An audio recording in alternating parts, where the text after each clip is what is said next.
Hi, I'm Bernard. I've got an academic background in exercise and sport science. I've completed about 12,000 hours of face-to-face personal training. I've worked with elite athletes as a strength and conditioning coach. I'm not an influencer and I don't sell anything. I'm a coach who spent over a decade in the trenches, helping hundreds meaningfully transform their lives. Today, I want to share the 5 biggest muscle building mistakes most people are still making. Mistakes that waste years in the gym simply because people don't understand the practical realities of muscle hypertrophy. People struggle to build a physique because they chase sensations like soreness, burn, exhaustion instead of mechanical tension. They train too light, too fatigued, or too inconsistently to ever give muscle fibers a clear reason to adapt. They often reach what they think is failure without ever meaningfully loading the fibers that actually matter. The results: a lot of effort, a lot of discomfort, and very little visible progress. That was my reality for the first 5 years of lifting.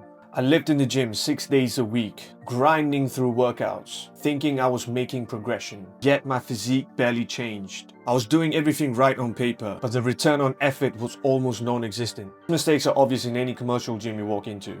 And if you genuinely want a physique you've always dreamt of, then lock in and take notes. Because once you take on board what I'm about to share today, the results will shock you in just how simple this actually is. Muscle growth works like calluses on your hand. If you play guitar or lift heavy iron without protecting your hands, you've seen this process firsthand. If you lightly bruise your skin, nothing happens. But if you apply repeated controlled pressure, the skin thickens exactly where it's needed.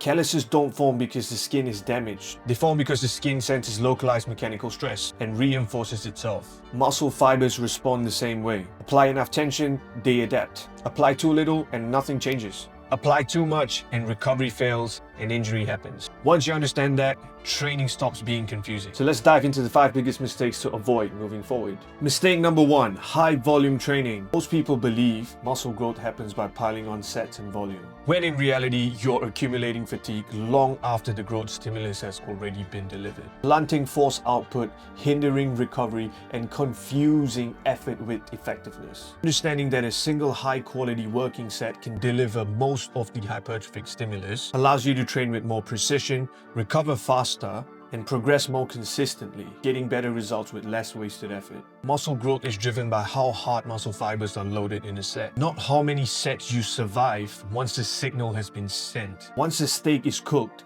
putting it back in the grill just makes it charcoal. The Henneman size principle conceptualizes this perfectly. Now imagine a factory. On easy days, only a few workers show up. For busy days, everyone gets called in. Your muscles work the same way. Low force tasks like walking, light repetitions, only require small motor units, groups of muscle fibers designed for endurance. High force tasks like heavy lifting or fatiguing sets require large motor units, which control thousands of muscle fibers that are built for growth. Here's the key insight: the muscle fibers that grow the most live inside those high threshold motor units. Light, high volume sets never recruit them. High intensity work does. That's why endless repetitions don't build muscle. It feels great to have a sick pump, but the low volume, high intensity training will actually deliver the results you're looking for. Just look at which athletes are built like tanks. Powerlifters, sprinters, rugby players, wrestlers. They all train in environments where the body is forced to produce high levels of force, again and again, recruiting the large motor units. Endurance athletes can work for hours, but because the sport rarely demands maximal force, their muscles never get the signal to add size. Proof that it's not effort or fatigue that builds muscle, but repeated exposure to high force demands. Low volume training simply works because one hard set can deliver the mechanical tension required to trigger muscle growth without excess fatigue. Mistake 2 is misunderstanding failure. A huge majority of lifters have no understanding of what training to failure means. Important side note for beginners: the right exercise selection and sound technical execution can provide a strong, powerful, novel stimulus. This is enough to drive significant adaptations without ever needing to train to failure. This is why untrained individuals or newcomers make significant progression in the beginning. The body is highly responsive to new, well-applied stress, even at relatively low intensity. Failure is not required for growth. There's a large body of research that shows you don't need to train to failure to build muscle. In fact, consistently pushing to failure increases your injury risk and creates more fatigue than most people can recover from. That's why experienced lifters often leave 1 to 3 reps in the tank.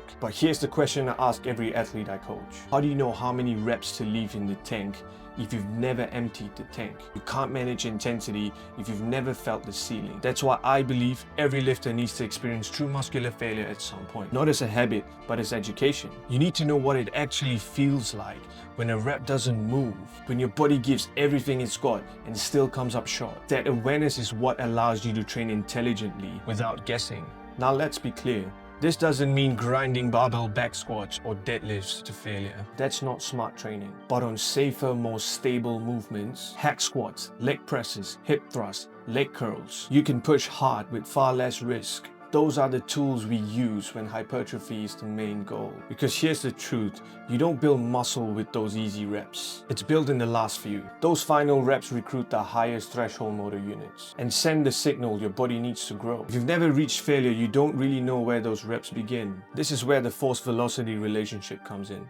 Think about lowering and pressing a heavy barbell bench press. If the bar moves fast, it means that the weight isn't demanding much from you. When the bar slows down, even though you're pushing as hard as you can, every muscle fiber has to produce more force to keep it moving. Slower bar speeds means higher force inside each muscle fiber. That's why heavy, controlled bench presses build muscle, while fast, explosive reps mainly train power, not size. When fibers shorten slowly, involuntarily, more force-producing connections, which are called actin-myosin cross-bridges, stay attached. More force means more mechanical loading. This explains something that confuses many lifters. Jump squats recruit almost all muscle fibers. Heavy hack squats recruit almost all muscle fibers, but only heavy hack squats build significant muscle. Think about the demands of a 6-rep set versus the 15-rep set on a leg press. In the 6-rep set, the load is heavy enough that the machine moves slowly from the very first rep. This forces muscle fibers to produce high levels of force immediately. This creates substantial mechanical loading without needing large amounts of fatigue to accumulate. In contrast, a 15 set relies on much lighter loads. The movement is fast at first. Force per fiber is lower until fatigue finally slows the movement later in the set. This makes the growth stimulus less immediate and less consistent.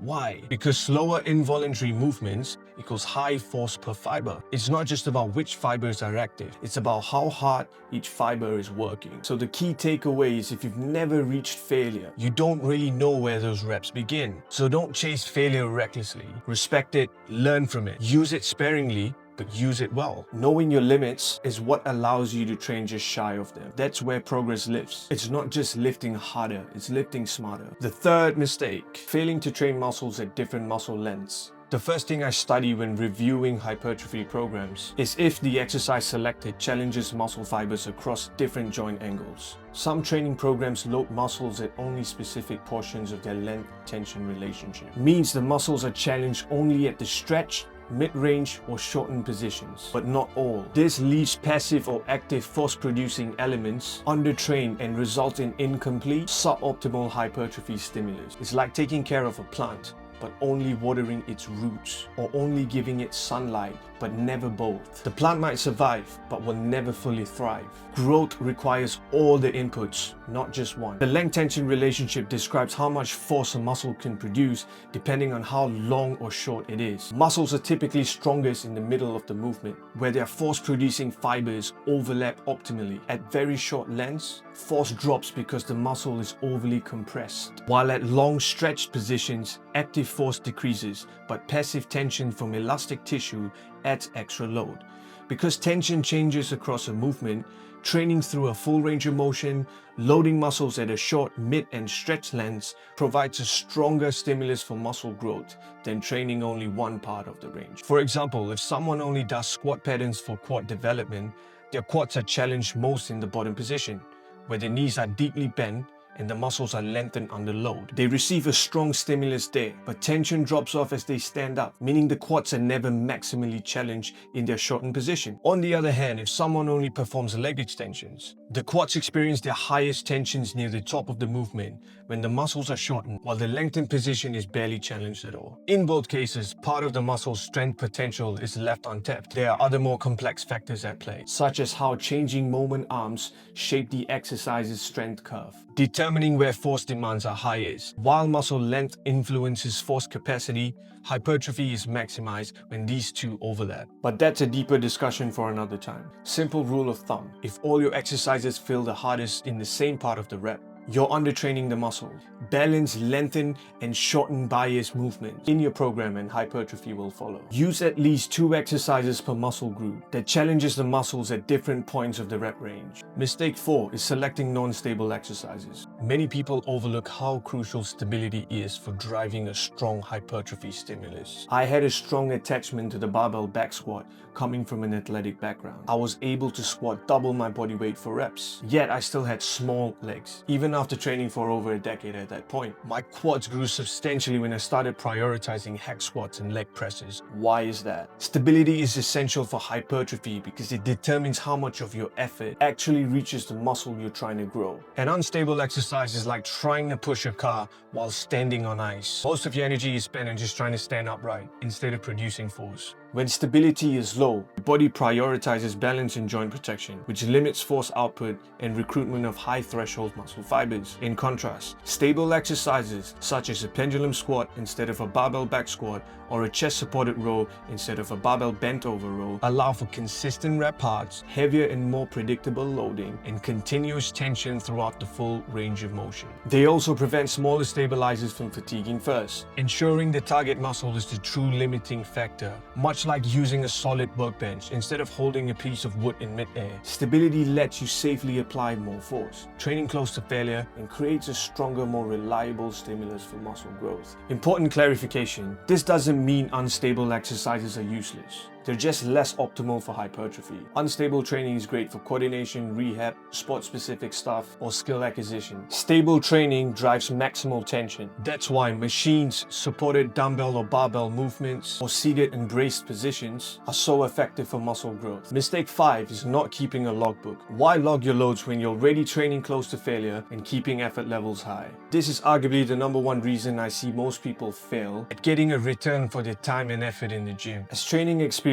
increases, the number of available adaptations that drive rapid strength gains decreases. Most people can relate to this. When you first start lifting, strength adaptations go through the roof because of neural adaptations. Your brain is simply learning how to coordinate a movement more effectively. During this phase, you can add weight to the bar almost weekly, but over time, those gains fade away. Weights feel harder to overcome, progress slows down, and effort alone is no longer enough. The issue is because the brain becomes conditioned to expect those early rapid strength increases to continue indefinitely. That was why I once believed I could become an elite powerlifter shortly after I started bench pressing, because I was convinced I could add 20 kilos to my bench press every month. When adaptation slows and progression stalls, most people respond by altering technique, or worse, changing the exercise entirely, assuming the same effort levels should still break through strength barriers. Without a logbook, you have no objective reference point to determine whether you're progressing, stalling, or simply repeating the same performance week in, week out. Logging your loads provide context for your efforts, shows you where you are in the adaptation process, and ensures that your training is actually moving forward rather than just feeling hard. A logbook isn't optional. It's how you know your training is actually working. Because once you pass the beginner phase, progress is no longer about big jumps. It comes from small wins, an extra rep, bit more load, or cleaner reps with the same weight. If you're not writing things down, you're not able to identify those small opportunities for progress. It also keeps your effort honest. A set can feel absolutely brutal, but that doesn't mean it was productive. When you track your numbers, you can see if training to failure is actually driving progress or just building fatigue. From a coaching point of view, the logbook removes emotion from the process and gives clear feedback. It shows what's working, what's stalling, and what needs adjustment. So you're not just training hard, but training with direction. There will be days when you look at your logbook and feel a bit of anxiety because you know exactly what intensities are required of you. This is where most people start to get sloppy. They assume fatigue is the problem, when in reality they're confusing how they feel with what they're actually capable of. Keeping a logbook helps you distinguish between subjective fatigue and objective fatigue. If you haven't been tracking your training, I'd argue it's the #1 reason you're not getting the results you want. If this was useful, consider subscribing. I'll be sharing more long-form breakdowns like this for people who want results. Thank you.